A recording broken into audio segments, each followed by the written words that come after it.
Hello everyone, welcome to my channel అండి. ఈరోజు recipe అరటికాయ బజ్జీ, వంకాయ బజ్జీ, పచ్చిమిర్చి బజ్జీ ఎలా చేసుకోవాలో ఈ వీడియోలో చూసేద్దాం. ముందుగా ఒక బౌల్లోకి శనగపిండిని తీసుకుని కొద్దిగా సాల్ట్, వంట సోడా, వాము వేసుకుని బాగా మిక్స్ చేసుకోవాలి. ఉండలు లేకుండా కొద్దిగా వాటర్ పోసుకొని కలుపుకుంటూ ఇలా మనకి బజ్జీ వచ్చే విధంగా పేస్ట్ అయితే రెడీ చేసి పెట్టుకోవాలి.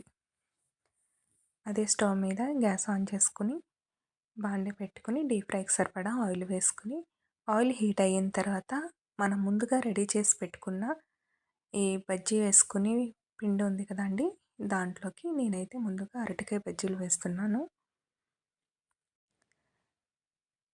అరటికాయని నేనైతే స్క్వేర్ షేప్లో కట్ చేసుకుని పెట్టుకున్నాను పక్కన. ఆ స్క్వేర్ షేప్లో కట్ చేసుకున్న అరటికాయ ముక్కల్ని ముందుగా మనం రెడీ చేసి పెట్టుకున్న పిండిలో డిప్ చేసుకుని రెండు వైపులకి పట్టేలా చూసుకుని ఈ డీప్ ఫ్రైలో వేసుకోవాలి. వేసుకున్న తర్వాత లో ఫ్లేమ్లోనే మనం బాగా గోల్డెన్ కలర్ వచ్చేంత వరకు డీప్ ఫ్రై చేసుకోవాలి. చూసారు కదా ఎంత చక్కగా వచ్చిందో అరటికాయ బజ్జీ. అలాగే పచ్చిమిర్చి బజ్జీని కూడా అదే పిండిలో పచ్చిమిర్చిని కూడా డిప్ చేసుకుని ఆయిల్లో వేసుకుందాం.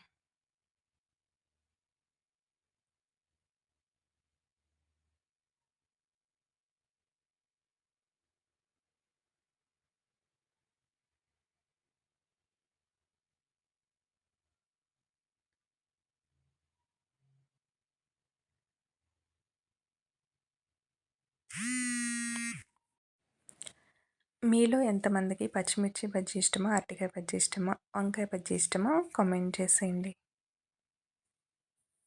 సేమ్ ఇదే విధంగా మనం అరటికాయ బజ్జీని ఏ రకంగా అయితే వేసుకున్నామో ఆలూ బజ్జీని కూడా అలాగే వేసుకోవచ్చు. ఈ పచ్చిమిర్చి బజ్జీని కూడా మనం గోల్డెన్ కలర్ వచ్చేంత వరకు బాగా డీప్ ఫ్రై చేసుకోవాలి.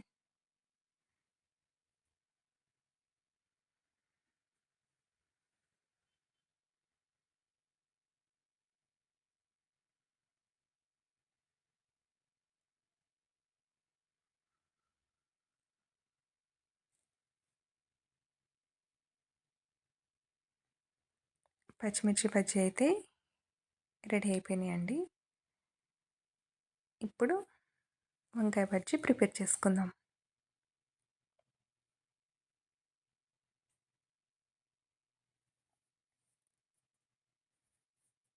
చూసారు కదా వంకాయ. మేమైతే ఇది బయట తీసుకొచ్చింది కాదండి, ఇక్కడే ఇంటి దగ్గరే చెట్లకు కాసిన వంకాయని తీసుకొని నేనైతే ఈ రకంగా కట్ చేసుకున్నాను. మీకు కావాల్సిన షేప్లో మీరు కట్ చేసుకొని ఈ రకంగా బజ్జీ అయితే వేసుకోవచ్చు. అరటికాయ బజ్జీ తర్వాత పచ్చిమిర్చి బజ్జీ తర్వాత మిగిలిన ఈ పిండిలో నేను వంకాయ బజ్జీ అయితే వేస్తున్నాను.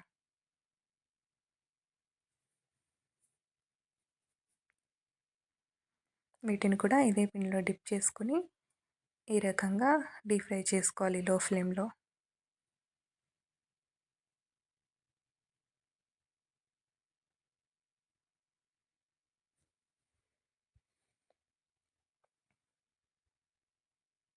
చూసారు కదా వంకాయ బజ్జీ కూడా రెడీ అయిపోయింది.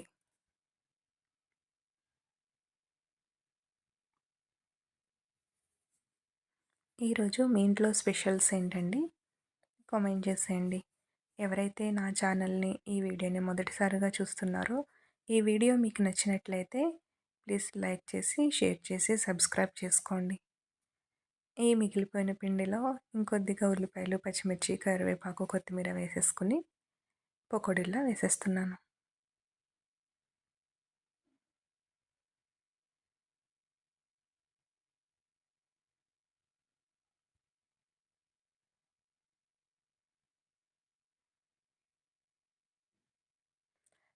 ఇవన్నీ అయితే వీటన్నిటికన్నా హైలైట్ ఈ ఉల్లిపాయ పకోడీ అండి. చాలా క్రిస్పీగా, టేస్టీగా చాలా బాగా వచ్చినాయి.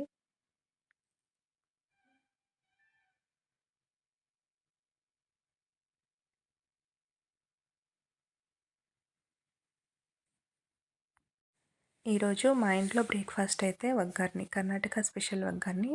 దాంట్లోకి నేనైతే ఈ కాంబినేషన్ ఇక్కడ వగ్గాని, పచ్చిమిర్చి బజ్జీ చాలా ఫేమస్ అండి. అదేవిధంగా నేను కూడా ఇంట్లో ట్రై చేశాను.